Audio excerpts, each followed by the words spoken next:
great and greatly to be praised, from the rising of the sun to the going down of the same. The Lord is worthy to be praised. Let the redeemed of the Lord say so, whom he hath redeemed from the hand of the enemy. Make a joyful noise unto the Lord.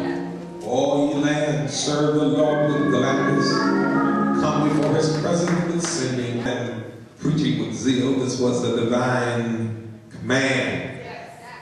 More than scholarly exposition, more than that of delivering a declaration, a word of exactitude and homiletical perfection.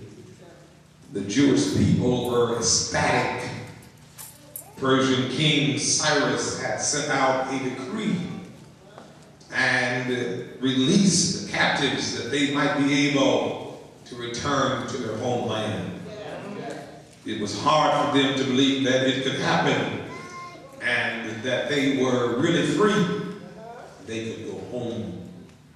They had spent so many years in exile that many of them wondered if they would ever see Jerusalem again.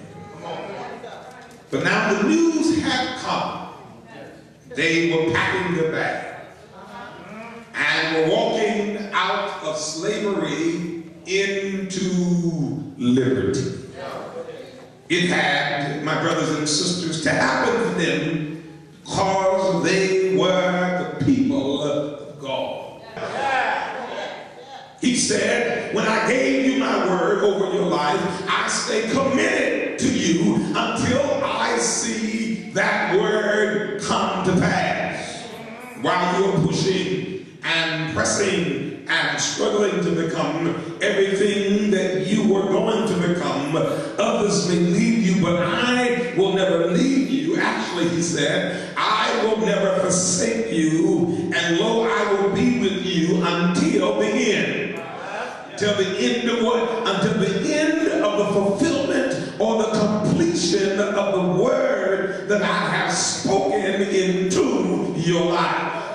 My word has committed to me, to you, and once the word has been committed to you, sometimes over and over again, he says, God says, I need you to sometimes meditate on the word. I need you sometimes to think about the word that I have spoken, and I cannot bring a fulfillment until you believe that what I've spoken shall come to pass.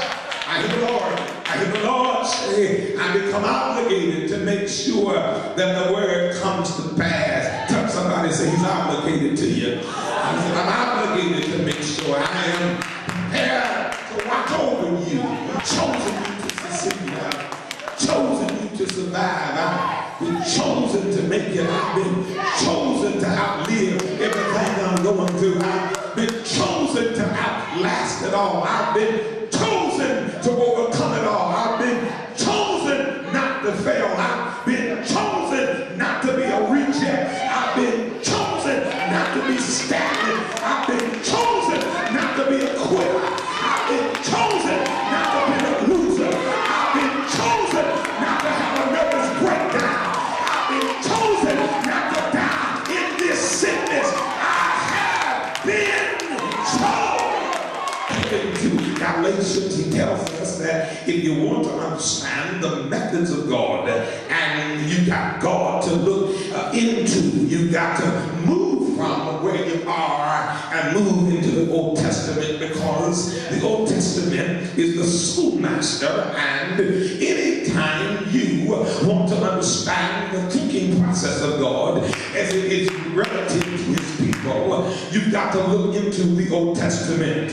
And in doing so, you will discover that the Old Testament church, which was really the children of Israel, you will discover that anytime they began to wander outside of the will of God for their lives, that God would allow their enemies to conquer them. God would allow the enemies to defeat them because he loved them just that much. God allowed their enemies, God allowed their enemies, God allowed their enemies to take the victory over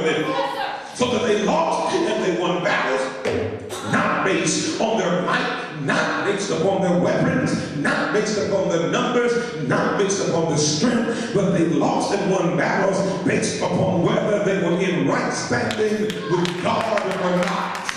They were conquerors or conquerors. They were winners or losers based strictly upon their relationship with Jehovah. David said it like this: by this shall I know that the Lord has favored me, because my enemies have not triumphed over me. David said, I know that I'm in the will of God because my enemies could not destroy me. David was saying, look, the way that I know that I'm straight with God is that he does not allow my enemies to win victory at my expense. And since success leaves clues, one thing we need to understand is that if your enemies are always triumphing over you, it might just be a sign that there's some kinks in your connection with God. I didn't say that every time you get into battle that you were in rebellion, that you were out of the will of God. For the Bible says that those that live godly shall suffer persecution. But what I'm going to say is that if you're always losing, something ought to tell you, hey, I might not be in this by myself, or I might be in this thing by myself. Or you hear a message to you that says, hey, your compromise is costing you something. And I teach it yet. The Bible tells me that Israel was always in trouble every time they compromised the will of God in their lives. Compromise is costly. Compromise is crippling, and it will cause you to underestimate the fight. Look at your neighbor and say, neighbor, don't ever underestimate your enemy. I want you to know that compromise will cause you to jeopardize, undermine, endanger your own self, because you have revealed to your enemy where you are weak at because of your compromise. And you become your own worst enemy, and then find yourself losing the fight that you have been empowered to win. Let's take advantage of your weakness, and that's what the Bible tells you, to be sober, be vigilant, because the devil, your adversary, goes about like a roaring lion, seeking whom he may destroy. You got to be sober at all times. You got to be alert, awake, and aware that the enemy is after your life. Tap somebody, tell them the enemy wants you, honey. He's after your victory. He's after your praise. He's after your anointing. He's after your influence.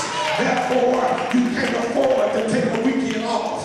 Y'all hear what I'm saying? Therefore, you cannot afford to get off your guard. Therefore, you got to be vigilant. You got to stay on your post. And if you're going to be wild, don't let it be because you didn't see it coming.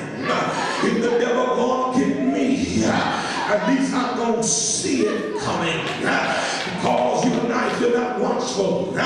If you're not on guard, you're going to find yourself being held captive by something you really had the victory over. You had the power to snatch it down. You had the power to put it under your foot. But you're not aware. If you're not aware, it'll catch you off guard. Now, Israel has been taken captive, and has been a terrible thing. It was a terrorizing thing. It was a grievous sight, because they should not have lost the battle in the first place. They should not be in captivity.